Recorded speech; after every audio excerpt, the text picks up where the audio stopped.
کسی عالم نے کہہ دیا ہے تو آپ اس طرح کر کے اس کا غلط مفہوم نہ لیں. کسی قاری صاحب نے, اور قاری صاحب کو شوق کوئی نہیں ہوتا پیسے اکٹھے کرنے کا, وہ تو کمیٹی والے کہتے ہیں نہ اکٹھے کیے تو چھٹی کرا دینی ہے, اس لیے وہ اکٹھے کر لیتے ہیں بیچارے کئی دفعہ اسپیکر کھول کے.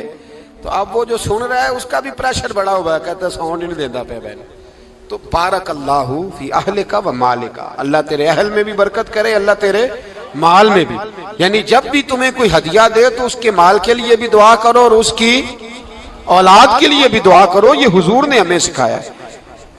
قرض ایک صحابی پہ بڑا چڑھ گیا تو حضرت عبداللہ ابن مسعود سے کہنے لگے قرضہ بڑا چڑھ گیا. فرمانے لگے تمہیں وہ دعا نہ سکھاؤں جو ہمیں نبی پاک نے سکھائی ہے. فرمایا اگر تمہارے اوپر پہاڑ کے برابر بھی قرضہ ہوگا تو اللہ تمہارے قرضے کا بندوبست فرما دے گا. پر مسئلہ یہ ہے دعائیں یاد کرنی پڑتی ہیں اور پڑھنی پڑتی ہیں.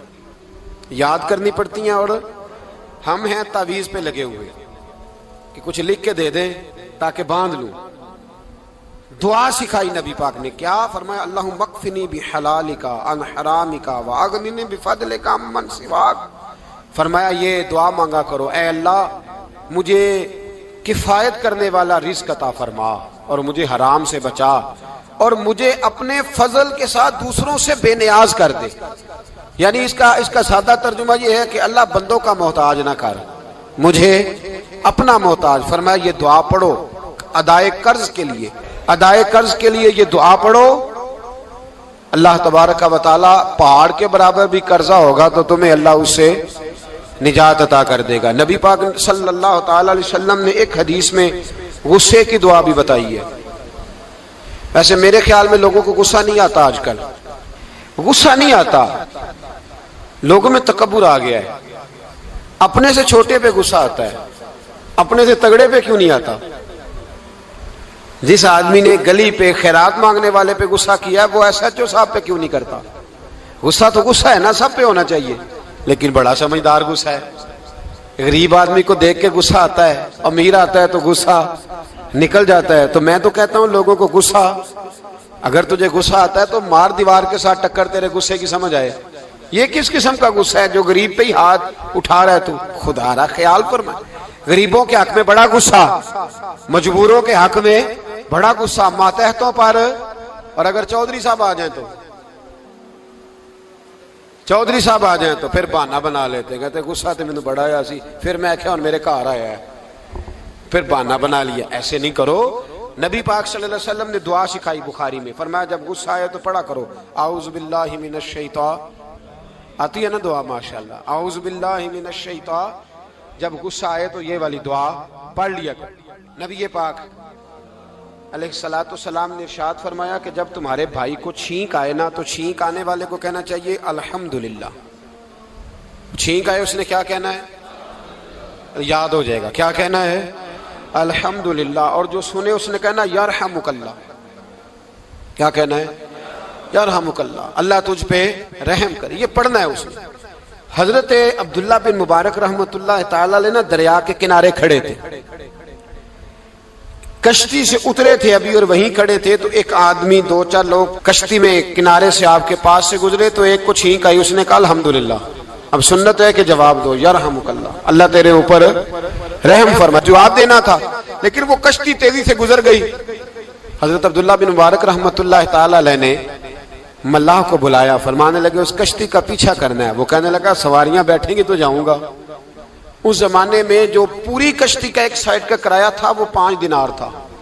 فرمانے لگے تو نہ اس طرح کر, اسپیشل مجھے لے جا بٹھا کے. کیا لے گا؟ اس نے کہا 20 دینار لوں گا. فرمایا 20 ہی دوں گا. اس کشتی کا پیچھا کیا اور جس آدمی کو چھینک آئی تھی نا اس سے جا کے یرحمک اللہ کہا. اس نے جواب میں جزاک اللہ کہا. تو آپ فرمانے لگے میرا کام ہو گیا, واپس چل. ملا دنیا دار تھا, وہ سوچنے لگا. پہلے تو اس نے سوچا میرا کیا ہے, 20 دینار تو ان کے گئے ہیں. لیکن جب اترنے لگے نا تو 20 دینار دیے یا 20 درہم دیے. تو وہ کہنے لگا حضرت جی صرف ایک لفظ کہنے کے لیے آپ نے اتنا پیسہ خرچ کر دیا. فرمایا لفظ کہنے کے لیے نہیں, اپنے مصطفیٰ کی سنت ادا کرنے کے لیے, اپنے نبی پاک علیہ السلام کی سنت ادا کرنے کے لیے. یرحمک اللہ, اللہ تیرے اوپر رحمت کرے. کس طرح کا خوبصورت انداز سکھایا ہے. دیکھیے ایک حدیث ترمذی شریف میں نبی پاک صلی اللہ علیہ وسلم نے فرمایا کسی بیمار کو دیکھ کے یا کسی مصیبت میں مبتلا آدمی کو دیکھ کے تم یہ دعا پڑھ لو، تمہیں کبھی وہ مصیبت نہیں آئے گی۔ کیسی خوبصورت دعا ہے۔ کسی مصیبت زدہ کو بیمار کو دیکھ کے پڑھو، تمہیں کبھی وہ مصیبت الحمدللہ الذی عافانی مما ابتلاک بہ وفضلنی علی کثیر ممن خلق تفضیلا۔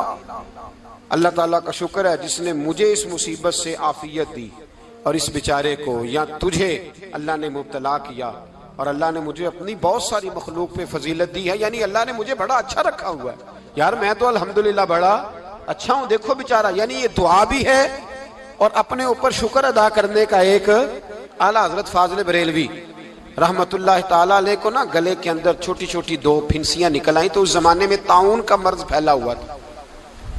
ایک بڑے قابل حکیم کو لایا گیا، انہوں نے چیک کر کے کہا آپ کو تو طاعون ہو گیا ہے۔ فرمانے لگے چل دوڑ جا، مجھے طاعون نہیں۔ اس نے کہا جناب یہ گلے پہ بنا ہوا ہے اور سب کو پتہ ہے آج کل پھیلا ہوا۔ فرمایا سب کو ہو سکتا ہے، مجھے نہیں ہو سکتا۔ کیوں؟ فرمانے لگے ایک بندے کو طاعون ہوا تھا تو میں نے اسے دیکھ کے وہ دعا پڑھ لی تھی جو نبی پاک نے بتائی ہے، لہذا حضور کا فرمان ہے تو مجھے ہر بیماری آ سکتی ہے پر یہ بیماری آ سکتی۔ وہ شخص کہنے لگا جی منہ میں بھی گلٹیاں چلی گئی ہیں، کھول نہیں رہا، کیا ہوگا؟ اعلیٰ حضرت نے کالی مرچ منگوائی، اسے پیس کے زبان کے نیچے رکھا تو ساری بیماری دور ہو گئی۔ فرمانے لگے بلاؤ نہ ذرا اس حکیم کو جو کہتا تھا طاعون ہو گیا ہے، وہ تو صحیح ہوتا ہی نہیں اتنی جلدی۔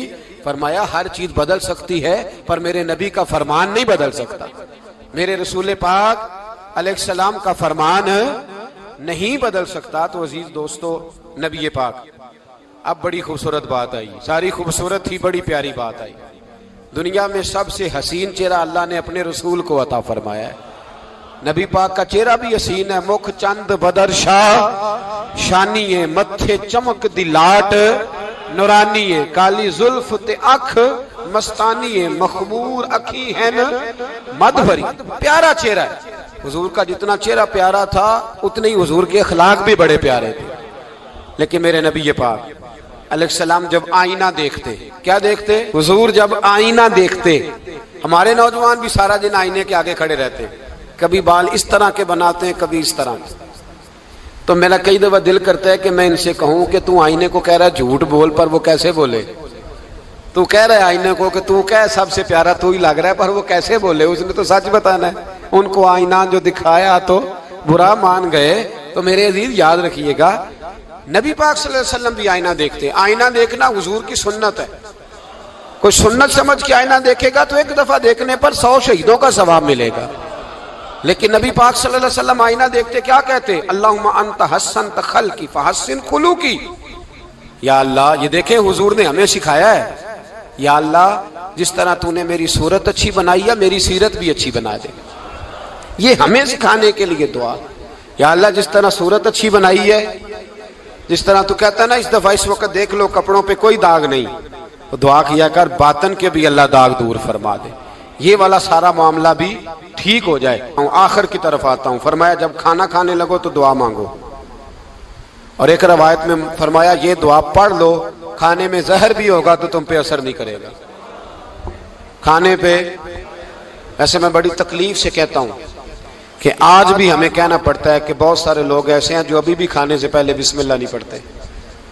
یار بڑے افسوس کی بات نہیں؟ بڑے افسوس۔ حضور نے دعا سکھائی، میں یہ دعا پڑھو گے تو زہر بھی ہوگا تو اثر نہیں کرے گا۔ بسم اللہ الذی لا یضر مع اسمہ شیء فی الارض ولا فی السماء یا حی یا قیوم، جس کی برکت سے زمین و آسمان میں کوئی چیز بھی نقصان نہیں دیتی، اور اے اللہ اے ہمیشہ زندہ رہنے والے اور قائم رہنے والے۔ یہ نبی پاک علیہ السلام۔ اور ایک حدیث میں اور بھی دعا آئی ہے، بسم اللہ شریف تو خیر بخاری میں موجود ہے، مسلم میں موجود ہے، بسم اللہ وعلی برکت اللہ بھی ایک حدیث میں نبی پاک صلی اللہ علیہ وسلم نے ارشاد فرمایا۔ اور جب کھانا کھا چکے پھر کہا دعا مانگو، الحمدللہ الذی اطعمنا وسقانا وجعلنا من المسلمین۔ اللہ تعالیٰ کا شکر ہے جس نے ہمیں کھلایا بھی پلایا بھی اور مسلمان بھی بنایا۔